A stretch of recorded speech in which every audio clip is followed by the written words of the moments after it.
নমস্কার, আমি স্নেহা। ভয় পেতে আমরা সকলেই ভালোবাসি। আমরা আবারও চলে এসেছি আমাদের নতুন প্রস্তাবনা নিয়ে। আমরা সকলেই ভূতে ভয় পাই, তবে আজ আমরা শুনব সব ভূত হয়তো ভয় দেখায় না, কিছু কিছু ভূত হয়তো মানুষের সাহায্য করে। আজ আমরা শুনব এমনই একটা গল্প। তবে আসুন শুরু করা যাক আমাদের আজকের পরিবেশনা সৌভিক দাসের কলমে ভূতের অতিথি।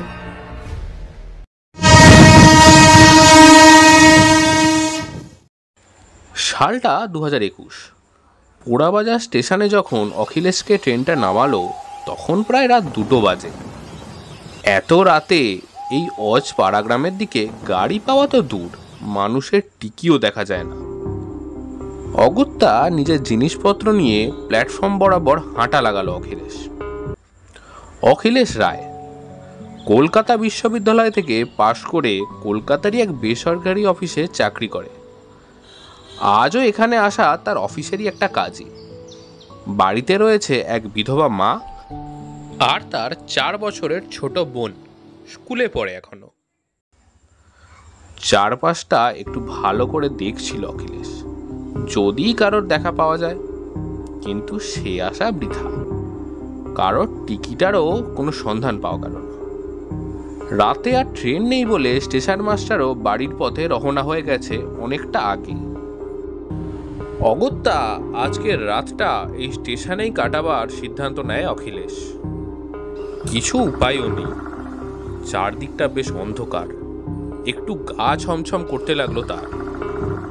স্টেশনের আলো বলতে একমাত্র ওই ল্যাম্পপোস্টের হলদে আলোটা, কিন্তু ওই আলোটা অন্ধকারকে যেন আরো গাঢ় করে তুলেছে। কোথায় যাবেন কর্তা? নির্জন স্টেশনে আচমকায় কণ্ঠস্বর শুনে চমকে উঠল অখিলেশ। এ কি, কে তুমি? কোত্থেকে উদয় হলে? আমার কথা সারুন কর্তা, আপনি এত রাতে স্টেশনে বসে আছেন, সেই দেখে আমি বললাম। তা কোথায় যাওয়া হবে কর্তার? যাওয়ার তো কথা ছিল চাটুর্যে বাড়ি, কিন্তু এত মালপত্র লাগেজ নিয়ে এত রাতে স্টেশন থেকে সেখানে যাব কি করে? অটোরিকশা তো দূরের কথা, কোনো মানুষও তো দেখছি না। তাই ভাবলাম আজকের দিনটা স্টেশনেই কাটিয়ে দিই, কাল সকালবেলা যা হোক একটা ব্যবস্থা করা যাবে। কে বলেছে ট্যাক্সি পাওয়া যাবে না? 2 নম্বর প্ল্যাটফর্মের শেষে যে গেটটা আইছে ওইখান দিয়ে বেরোন, একখান টোটো দাঁড়িয়ে আছে। বলো কি, এত রাতে তোমাদের গ্রামে টোটো চলে? কই, জানা ছিল না তো। আর তাছাড়া আমি স্টেশনের বাইরে থেকে ঘুরে এসেছি, কোনো টোটো নেই সেখানে। আছে কর্তা, আছে, টোটো আছে, আপনি যান, ঠিক পাবেন। বেশ কিছুক্ষণ অখিলেশ লোকটার মাথা থেকে পা পর্যন্ত পর্যবেক্ষণ করছিল। চাদরে মোড়া শরীর, মুখ দেখা যাচ্ছে না, হাত পা একদম রোগা, কঙ্কাল সার, পায়ে একটা ছেঁড়া চটি। অখিলেশ মনে মনে ভাবল, কি রে বাবা, এত রাতে চোর ছেঁচর নয় তো? হয়তো আমাকে গাড়িতে তুলে আমার জিনিসপত্র নিয়ে আমার লাশটা কোথাও ফেলে দেবে এই জঙ্গলে। অখিলেশের মনের কথা শুনতে পেয়েই বোধহয় লোকটা বলে উঠল, না গো কর্তা, না, আমরা চোর ছেঁচর নয় গো, আপনার কোনো ক্ষতি হবে না, সেই দায়িত্ব আমাদের। অখিলেশ কিছুটা ভেবাচেকা খেয়ে গেল, লোকটা মনের কথা পড়তে পারে নাকি, কিন্তু মুখে আর কিছু বলল না। জিনিসপত্র নিয়ে স্টেশনের 2 নম্বর গেটের উদ্দেশ্যে রওনা দিল। লোকটা পিছন থেকে অখিলেশের দিকে নিষ্পলক দৃষ্টিতে চেয়ে রইল। লোকটির কথা মতো 2 নম্বর গেট থেকে বেরিয়ে অখিলেশ দেখতে পেল, সত্যিই তো একটা টোটো দাঁড়িয়ে আছে বটে। মালপত্র নিয়ে টোটোতে উঠে গেল অখিলেশ। অখিলেশের কিছু বলার আগেই টোটো চালক টোটো স্টার্ট দিলেন, টোটো চলতে শুরু করলো। সারাদিনের ক্লান্তি, তার ওপর ট্রেন জার্নি, অখিলেশ ঘুমিয়ে পড়ল টোটোর মধ্যেই। বেশ কিছুক্ষণ পরে গাড়ির একটা ঝটকায় অখিলেশের ঘুম ভাঙল। অখিলেশ চোখ চেয়ে দেখল একটা বিশাল পেল্লাই বাড়ি, অবশ্য বাড়ির থেকে প্রাসাদ বললেই ভালো হবে। মরচে ধরা আদ্যিকালের লোহার গেটের পাশে একটি শ্বেত ফলকে লেখা আছে চৌধুরী বাড়ি। টোটো থেকে নিজের জিনিসপত্র নামিয়ে পকেট থেকে মানিব্যাগটা বের করলো ভাড়া মেটানোর জন্য। কিন্তু পকেট থেকে টাকা বের করার পরেই একই, টোটো কোথায় গেল? টোটো চালকও নেই, টোটোও নেই। ভাড়া না নিয়ে চলে গেল নাকি? অখিলেশ মনে মনে ভাবল, হয়তো টোটো চালকের বাড়ি ফেরার তাড়া আছে, তাই আজকে আর দাঁড়ালো না। স্বাভাবিক, এত রাত, আবার ওকে এতটা নিয়ে এলো। হয়তো দেখে গেল অখিলেশ এখানে উঠেছে, পরে সময় করে ভাড়াটা নিয়ে যাবে। অখিলেশের ভাবনায় ছেদ পড়ল। পিছন থেকে কেউ তাকে ডাকছে। এই যে মশাই, কে আপনি? আমি অখিলেশ রায়। এই বাড়ির জমি সংক্রান্ত একটি বিষয়ে অফিস থেকে আমাকে পাঠানো হয়েছে। কলকাতা থেকে আসছি। অফিস থেকে আমাকে বলা হয়েছে যতদিন কাজ চলবে আমি এই বাড়িতেই থাকব। এই নিন আমার লেটার। ভদ্রলোক অখিলেশের হাতের চিঠিটার দিকে ঘুরেও তাকালো না, শুধু ইশারায় অখিলেশকে তার পিছনে আসতে বলল। অখিলেশও তার পিছু পিছু গেল। বিশাল লোহার গেট পেরিয়ে বিশাল বড় উঠোন, তবে যত্নের অভাবে সবই আগাছায় পরিপূর্ণ। বিশাল ভাঙা বাড়িটা অতিকায় দানবের মতো বহন করছে অতীতের স্মৃতি। উঠোন পেরিয়ে লোকটার পিছু পিছু অখিলেশ ঢুকল বাড়িটার দালান ঘরে। সেখান থেকে উঠে গেছে সিঁড়ি। দালান ঘরে রয়েছে একটি বিশাল বড় ঝাড়বাতি।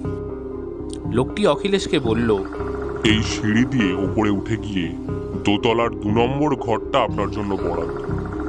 নিজের জিনিসপত্র রেখে হাত পা ধুয়ে নিন, আমি রাতের খাবারের বন্দোবস্ত করছি।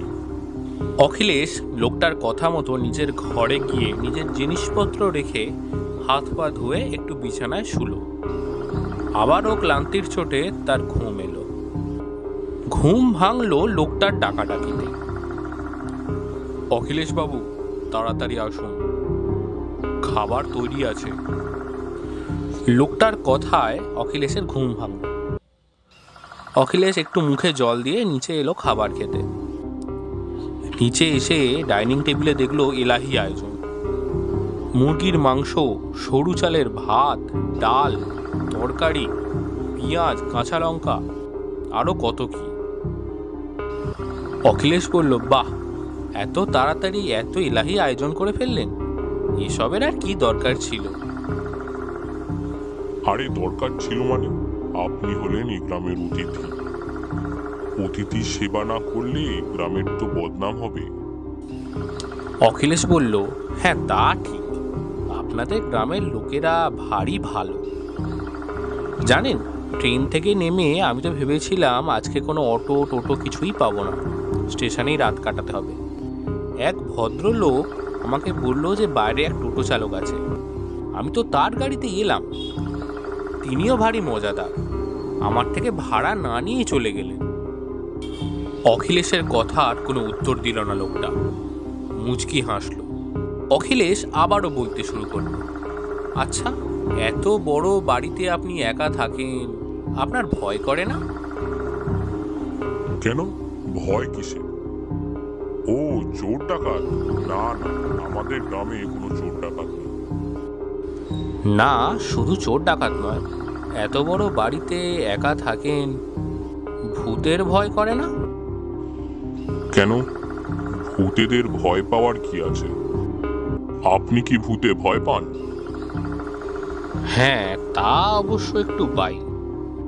ছোট থেকেই তো দাদু ঠাকুমার মুখে শুনেছি তেনারা নাকি লোকেদের ঘাড় মোটকে খায়। অখিলেশের এই কথা শুনে লোকটা যেন এবার রাগে ফেটে পড়ল, চেয়ার থেকে উঠে দাঁড়ালো।